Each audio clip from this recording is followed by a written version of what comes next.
अस्सलाम वालेकुम फ्रेंड, स्वागत है आपका इस यूट्यूब चैनल जेके स्टडी मटेरियल में। एसएससी ने यहाँ पर रिक्रूटमेंट नोटिफिकेशन निकाली है। बहुत सी डिफरेंट पोस्ट हैं। कौन कौन सी यहाँ पर पोस्ट है, उसकी यहाँ पर सैलरी क्या है, उसके लिए एलिजिबिलिटी वगैरह क्या है, आपको क्या यहाँ पर क्वालिफिकेशन होनी चाहिए, आप किस पोस्ट के लिए अप्लाई कर सकते हैं, कब से लेकर कब तक आप अप्लाई कर सकते हैं, इसमें पढ़ना वगैरह क्या कुछ है, ये सब चीजें हम यहाँ पर डिस्कस करेंगे। आपने इस वीडियो को एंड तक देखना है। एसएससी ने यहाँ पर जो रिक्रूटमेंट नोटिफिकेशन निकाली है, इसको बोलते हैं कंबाइंड ग्रेजुएट लेवल एग्जामिनेशन। यहाँ पर एसएससी साल में दो तरह के एग्जाम की नोटिफिकेशन निकालती है। एक होती है ट्वेल्थ बेस्ड स्टूडेंट के लिए और एक होती है ग्रेजुएट स्टूडेंट्स के लिए। तो ट्वेल्थ की ऑलरेडी पहले निकाली थी, उसकी डेट कंप्लीट हो चुकी है। आज निकाली है ग्रेजुएट स्टूडेंट्स के लिए जिनकी ग्रेजुएशन कंप्लीट हो चुकी है। तो इसका फॉर्म आप फिल कर सकते हैं 24 जून से लेकर 24 जुलाई तक। इसका जो एग्जाम वगैरह है वो 2 टायर में होता है। मतलब पहले आपका होगा टायर फर्स्ट कंप्यूटर बेस्ड, वो सितंबर अक्टूबर 2024 में। इन टायर सेकंड जो है वो होगा दिसंबर 2024 में। ये फिलहाल उन्होंने टेंटेटिव डेट रखी हुई है। अब इसमें जो पोस्ट होती है वो आप थोड़ा देख लो। पहला पे लेवल 7, मतलब बेसिक पे 44,900 से 1,42,400। इसमें असिस्टेंट सेक्शन ऑफिसर होते हैं। सेंट्रल सेक्रेटरीट में, इंटेलिजेंस ब्यूरो में, मिनिस्ट्री ऑफ रेलवे में, मिनिस्ट्री ऑफ एक्सटर्नल अफेयर्स में। इन पोस्ट के लिए पूरे इंडिया के स्टूडेंट्स एलिजिबल होते हैं। अब इनमें कौन सी एलिजिबिलिटी है वो भी आप थोड़ा बहुत देख लेना।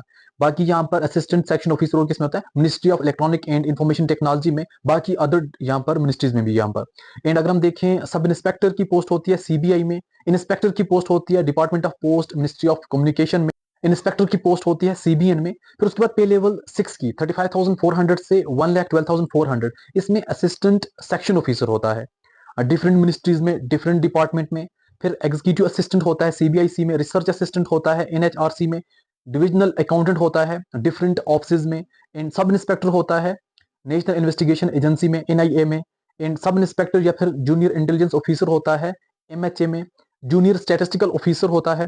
फिर उसके बाद पे लेवल 5 के 29,200 से 92,300 ये पे लेवल होती है। इसमें ऑडिटर की पोस्ट होती है डिफरेंट ऑफिस में, अकाउंटेंट की पोस्ट होती है एंड जूनियर अकाउंटेंट की पोस्ट होती है।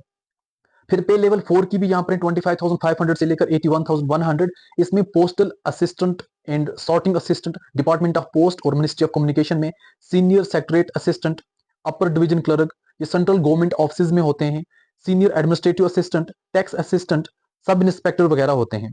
अब यहाँ पर डिफरेंट पोस्ट तो देखी, आपको कोई एक पोस्ट पसंद भी आई होगी, बट उस पोस्ट के लिए क्या एलिजिबिलिटी है वो भी देख लो। तो एजुकेशनल क्वालिफिकेशन की बात करें, जो भी जूनियर स्टैटिस्टिकल ऑफिसर हैं उसमें आप ग्रेजुएट होने चाहिए। और अगर आपको ट्वेल्थ में मैथ था और आपको मैथ में 60% मार्क्स थे तो आप एलिजिबल हैं। या फिर अगर आपको ट्वेल्थ में मैथ नहीं था, आपने ग्रेजुएशन की और ग्रेजुएशन के पूरे 6 सेमेस्टर में आपको स्टैटिस्टिक थी, तो आप इसमें एलिजिबल हैं।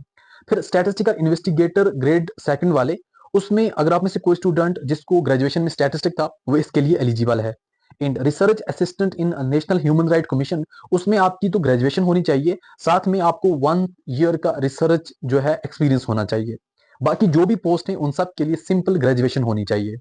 जो आपका टायर फर्स्ट एग्जाम होगा पहले उसको क्वालिफाई करना है, जिसका सिलेबस यहाँ पर आप देख सकते हैं। जनरल इंटेलिजेंस एंड रीजनिंग वगैरह 25 क्वेश्चन होंगे यहाँ पर 50 मार्क्स के। फिर जनरल अवेयरनेस 25 क्वेश्चन होंगे 50 मार्क्स के। क्वांटिटी एप्टीट्यूड 25 क्वेश्चन होंगे 50 मार्क्स के। इंग्लिश कॉम्प्रिहेंशन होगा 25 क्वेश्चन होंगे 50 मार्क्स के। ये जो टायर फर्स्ट आपका है उसमें सिर्फ और सिर्फ ऑब्जेक्टिव टाइप क्वेश्चन होंगे, जो आपको इंग्लिश में भी होंगे हिंदी में भी होंगे।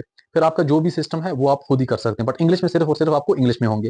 फिर टायर सेकंड होता है। टायर सेकंड आपका डिफरेंट आ जाता है, जिसमें कुछ आपको ऑलरेडी पता है डिफरेंट पोस्ट है तो उनके लिए थोड़ा बहुत डिफरेंट सिलेबस भी रहता है।